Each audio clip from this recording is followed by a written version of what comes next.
అయితే చూపిస్తున్నానండి. ఇదిగోండి మసాలా, దాల్చిన చెక్క, లవంగం, యాలక్కాయ, ధనియాలు, జీలకర్ర వేసానండి. వెల్లుల్లి, ఎండుమిర్చి, అల్లం,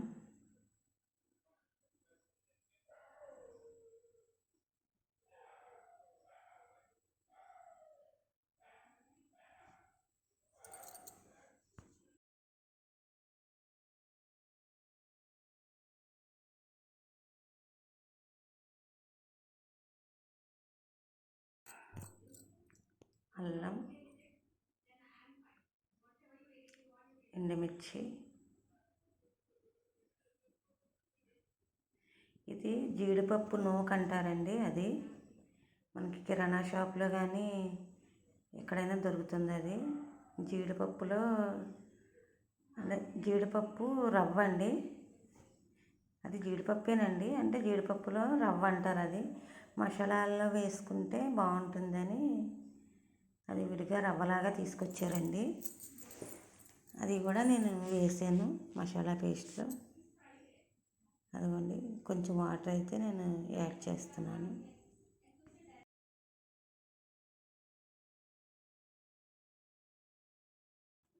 పొయ్యి మీద బాండీ అయితే పెట్టేసానండి.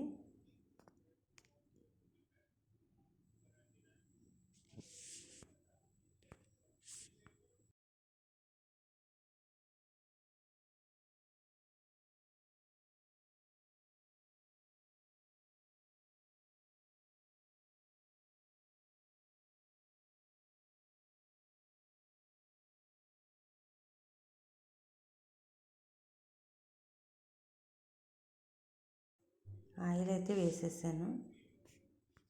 ఆయిల్ వేడెక్కిన తర్వాత ఆనియన్, మిర్చి వేసేద్దామండి.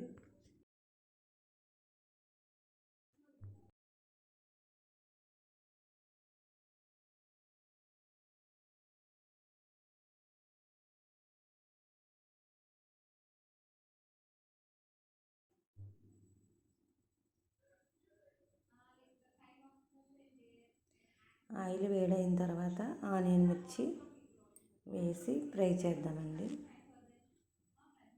ఇంకా ఆయిల్ వేడెక్కలేదు, జస్ట్ వేడెక్కింది ఆయిల్. ఆనియన్, మిర్చి అయితే వేసేస్తున్నానండి. ఆనియన్ పొడుగ్గా చీరానండి. పచ్చిమిర్చి కూడా నేను అలాగే పొడవుగా చీరాను.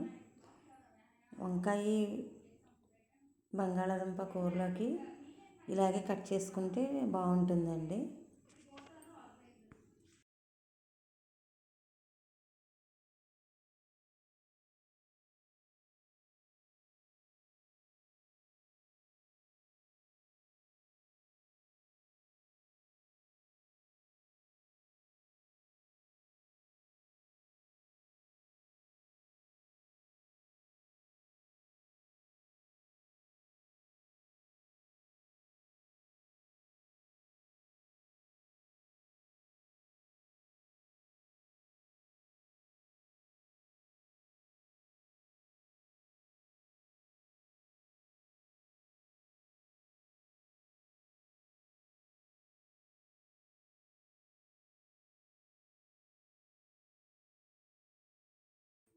ఇవి కొంచెం కలర్ మారి గోల్డెన్ కలర్ వచ్చేంత వరకు ఫ్రై చేస్తే బాగుంటుందండి. పొటాటోస్ కూడా వేసేస్తున్నాను, ఎందుకంటే పొటాటోస్ నేను ముందుగా కుక్ చేసి పెట్టలేదండి.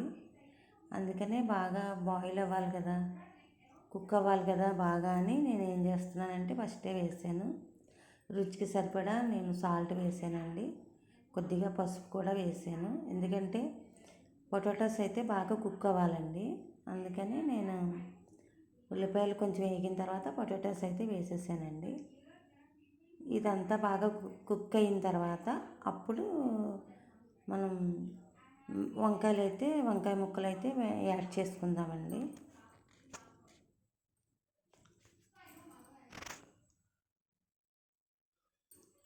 ముందుగా తయారు చేసి పెట్టుకున్న మసాలా పేస్ట్ అండి ఇది. మసాలా అండ్ కారం కూడా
వంకాయ ముక్కలు కూడా నేను యాడ్ చేసానండి. తెల్ల వంకాయలండి. ఇవి బాగుంటాయండి టేస్ట్. మనకి బ్లూ కలర్లో ఉంటాయి కదండి వంకాయలు, అవి అంత టేస్ట్ ఉండవండి. ఇవైతే టేస్ట్ చాలా బాగుంటాయి. హెల్త్ పరంగా కూడా వాటికన్నా ఇవైతే చాలా మంచిదండి హెల్త్కి కూడా.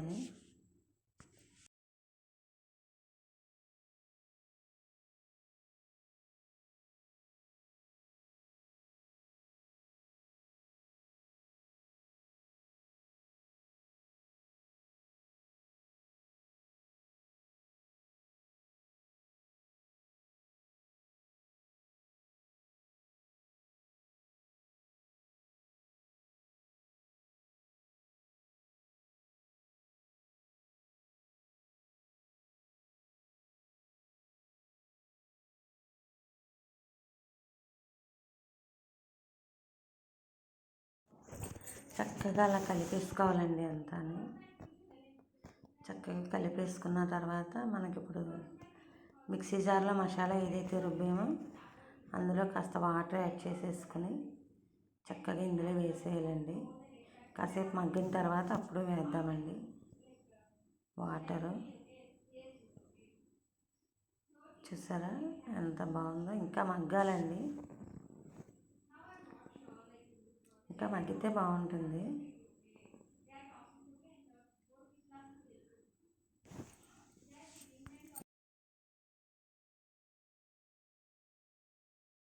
ఈ వాటర్ అయితే మనం యాడ్ చేసేసుకున్నామండి. ఇందులో వాటర్ యాడ్ చేసిన తర్వాత మొత్తం అంతా కలిపి చక్కగా కలిపేసండి. కర్రీ అంతా మూత పెట్టేస్తే మగ్గిపోతుంది. ఇంకా కొద్దిగా వాటర్ అయితే వేసానండి. ఇంకా కొంచెం వాటర్ పడుతుంది, వేస్తున్నానండి.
చక్కగా కర్రీ అయితే రెడీ అయిపోయిందండి.